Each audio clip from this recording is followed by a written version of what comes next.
Welcome to This Is Your Time with ChaChanna podcast. I'm your host and Sunshine Soul Navigator, ChaChanna, and I'm also Reiki Master, Crystal Practitioner, Psychic, and Stellar Storyteller on a mission to embrace joy and happiness. On this podcast, I'm sharing a collage of my thoughts and musings, Reiki, personal stories, and more to not only entertain you, but to inspire and encourage you to discover what brings you joy. This podcast is your invitation to explore the pleasures of life. It's about taking the time to intentionally seek out and embrace those things that bring you joy. Because truly, this is your time to create, live, explore, and enjoy every moment of your life. So let's begin.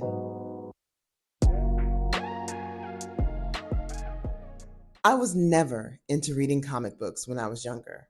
But when I saw Avengers in the movie theater, I wanted to see more. I needed more. I latched onto the Marvel Cinematic Universe, aka MCU, and began watching all the movies and TV shows, including Agent Carter, Agents of S.H.I.E.L.D., which I unexpectedly really loved that, and Inhumans. I watched The Defenders, Jessica Jones, Luke Cage, but only the first season of Luke Cage. The second season, I could not get past those horrible Jamaican accents. I couldn't do it. It was ugh. But I did watch Iron Fist. I think I only watched the first season though. I didn't watch Punisher. He was just too angry. And of course, I watched all of Daredevil. Did I say Daredevil? Daredevil. I'm behind on watching the third season though. A coworker did let me borrow Jessica Jones. I believe it is called a graphic novel when all the comics are into one book. Yes, I think so. Anyway, I read the entire story and it was just amazing to me. And when I thought of the MCU, where there's this whole world of characters that go off and have their own adventures, and every now and then they interact with their core group of people, just like in real life, it just, I mean, think about it. The people you work with, they live, but they also work in an office, and you have no idea what everyone does, when they leave, where they're going and what they're doing. They could be superheroes. They could be dealing with a torrid affair. They could maybe be walking home into maybe a hostage situation or a kidnapping, or who knows, all those different types of adventures could be happening, but we don't know. That gives me an idea. Anyway, I drifted off for a moment. I'm back. I don't know. Would that be an interesting story? Maybe. Anyway, focus back, ChaChanna. Come back, come back, come back. So, with the MCU, I got the idea that I could create the same thing in my own writing. I'm sure there are other authors who have done it, but it was the MCU that made the idea come alive to me about having a world and then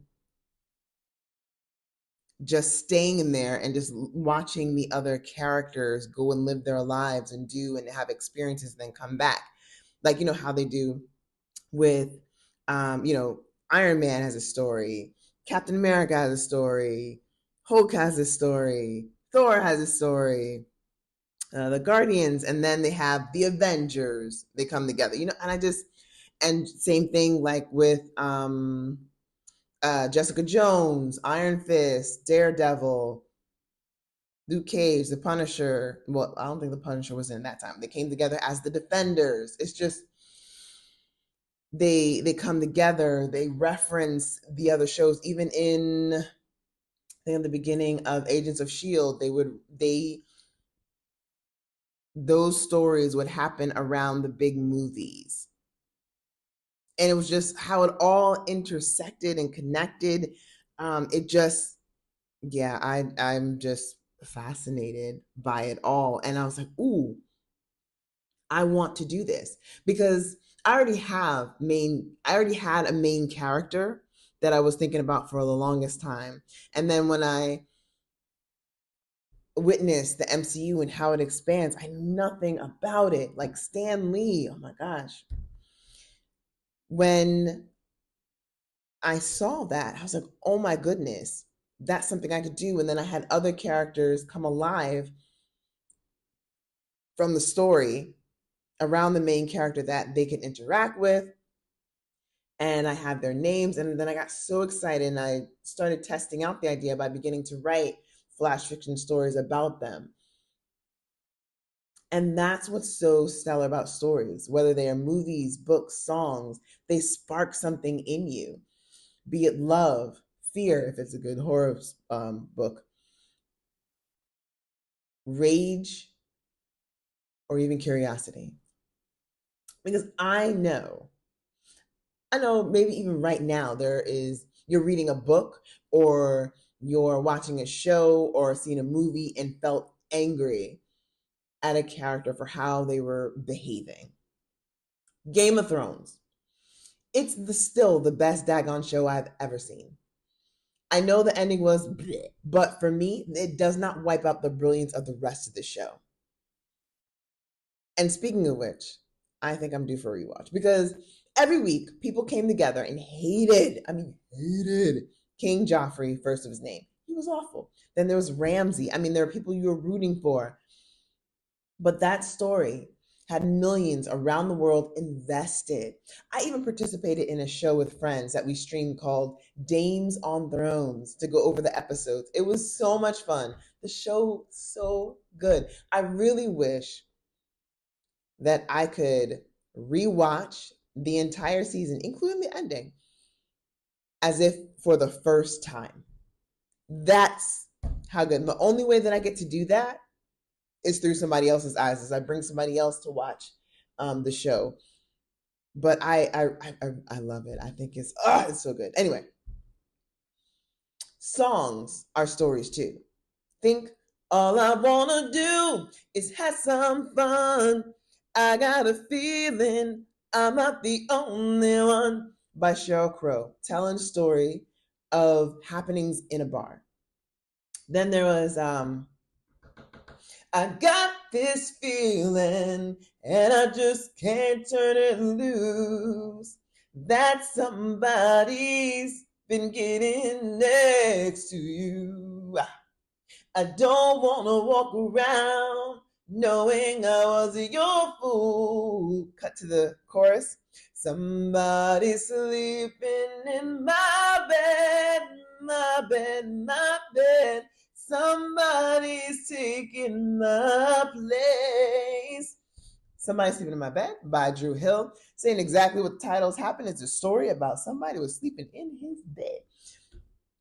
And then we were holding hands in the park.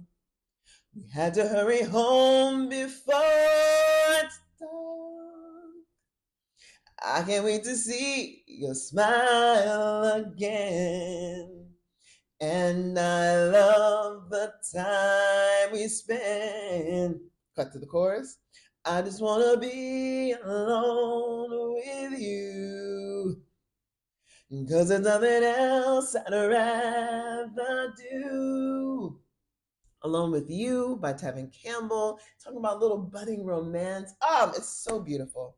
And those are stories. There are stories in songs. Oh, and I just want to let you know that the majority, if not all, of my song references, they're not going to be current. I rarely listen to the radio, and the way I find out about music is on the socials. And most times, by the time that I've even heard it on the socials, it's out of its prime. My music years run from 1970s to early 2000s, and then I clock out. And I just thought you should know that, so there we go. But my overall point, because I do have one, is that we are surrounded by stories. They inspire us, they entertain us, and if we allow them to, they change us. And storytelling has been a segment of this podcast, but now I'm going to make it the focal point because I believe stories are a tool for connection because we all have a story. We may not have the same exact stories, going through the same things. But when we listen to stories, read stories, watch stories, we can understand why someone does something, how they go through, and we can resonate with parts of it. It may not be the exact same situation, but we can relate and be like, oh yeah, something like that has happened. It can spark an idea, it can spark a revelation. And depending on how the story is told, if maybe there are parts of it in someone else's story that you're like, that help you come up with a solution or a different view of what you're going through. Stories are amazing. So my new podcast, which is really a revival of my old one, Writing in Color, I intend to share stories in all forms, and I do aspire to have guests to come on to talk about their writing process, tips, and such. But I want Writing in Color to talk about stories in all forms, in writing, in oral telling, in shows, movies, books, songs, poems, personal narratives, etc., in all the ways. And this is going to be so much fun. So next week is the last episode before we transition over to Writing in Color. And as a reminder, me and words today, as a reminder, you don't have to do anything unless you're listening on YouTube. I was uploading episodes there on the Light Your Own Path page, but I will be moving that upload to another feed that I will share more about that when the time comes. Ta-da! And that wraps up our episode. Thank you so much for listening. I do realize you have a choice, and I'm honored that you chose to spend your time with me. If you enjoyed this episode, and I'm going to say you did, please leave a review on your favorite podcast app, and don't forget to subscribe if you haven't already. Until next time, find the things that make you happy, whole, and joyful, and do more of that.